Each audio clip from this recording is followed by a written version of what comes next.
Oke, untuk praktikum kita yang ketiga yaitu mengenai protista. Nah, pada KD 3.6 ini siswa diharapkan mampu menjelaskan tentang bagaimana ciri-ciri dan struktur dari protista, kemudian bagaimana habitat dari protista ini sendiri, dan yang terakhir diharapkan siswa itu dapat mengetahui peranan dari protista ini dalam kehidupan sehari-hari, baik itu di kehidupan manusia maupun pada ekosistem. Nah, pada praktikum kita kali ini, adapun alat dan bahan yang kita gunakan ialah, untuk alatnya sendiri kita menggunakan mikroskop cahaya, kemudian ada beker gas, sama pipet tetes, dan kaca objek, kemudian ada kaca penutup. Nah, kemudian tidak lupa kita menggunakan loop untuk jamur nanti yang makroskopis. Nah, adapun untuk bahan yang kita gunakan pada praktikum kali ini, yang terakhir itu ada air kolam, kemudian itu ada air sungai, ada juga air parit, air rendaman jerami selama beberapa hari, kemudian ada tomat busuk. Di sini kita kategorikan sebagai buah busuk sebagai tempat media pertumbuhan jamur. Kemudian ada jamur lender pada beberapa media pertumbuhan daun mati dan kayu yang sudah mati. Nah, untuk praktikumnya akan segera kita.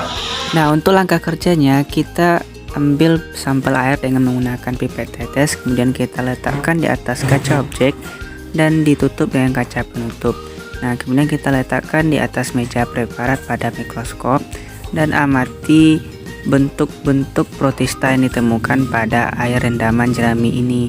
Jangan lupa kita menggunakan perbesaan yang kecil hingga yang besar. Inilah hasil yang kita dapatkan. Nah, untuk sampel air parit kita sama seperti sebelumnya, kita teteskan menggunakan pipet tetes ke atas kaca objek, kemudian kita tutup dengan cover gelas atau kaca penutup, kemudian kita letakkan di meja preparat pada mikroskop.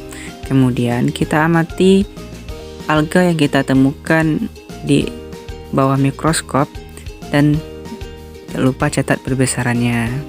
Nah, inilah hasil yang kita dapatkan. Nah, untuk sampel air sungai sama seperti sebelumnya, kita teteskan sampel ke atas kaca preparat, kemudian kita tutup dengan menggunakan kaca penutup. Nah, kita amati di bawah mikroskop sama seperti sebelumnya. Nah, jangan lupa kita menggunakan perbesaran yang rendah hingga yang lebih tinggi. Nah, inilah hasil yang kita dapatkan. Nah, untuk jamur yang terdapat pada media buah busuk yaitu tomat, kita ambil sampel menggunakan pentul atau jarum peniti.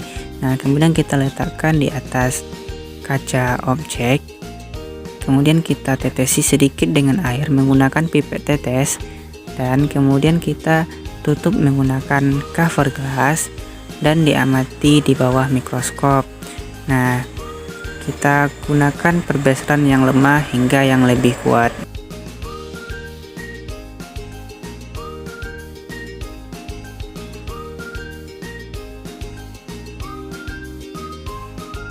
Dan inilah hasil yang kita dapatkan. Nah, selanjutnya untuk sampel air kolam, kita ambil sampel dengan pipet tetes, kemudian kita teteskan di atas kaca objek dan kita tutup dengan kaca penutup.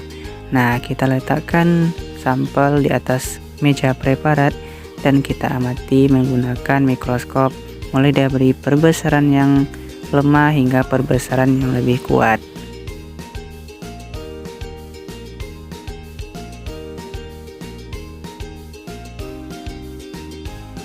Dan inilah hasil yang kita dapatkan. Nah, selanjutnya untuk pengamatan jamur lender, kita cukup mengamati di bawah kaca pembesar atau loop. Kita amati semua bentuk-bentuk hifa yang terbentuk pada jamur itu, apakah dia bersekat.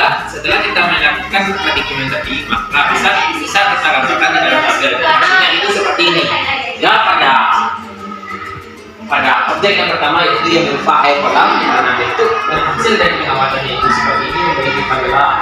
Nah, dan itu diberi nama air blender.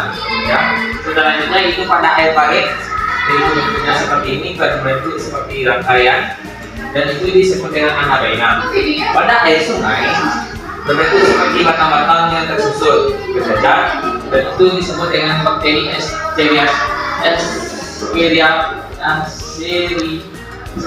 coli. Nah, pada air yang majerak itu seperti roti yang berbulu-bulu. Nah, itu disebut dengan paramecium. Pada jamur selanjutnya pada objek yang kelima yaitu ada berupa jamur lender yang terletak pada kayu. Nah, bentuknya itu seperti jamur pada umumnya, tapi bentuknya kurang berat-berat itu. Nah, itu disebut dengan Myxomicota.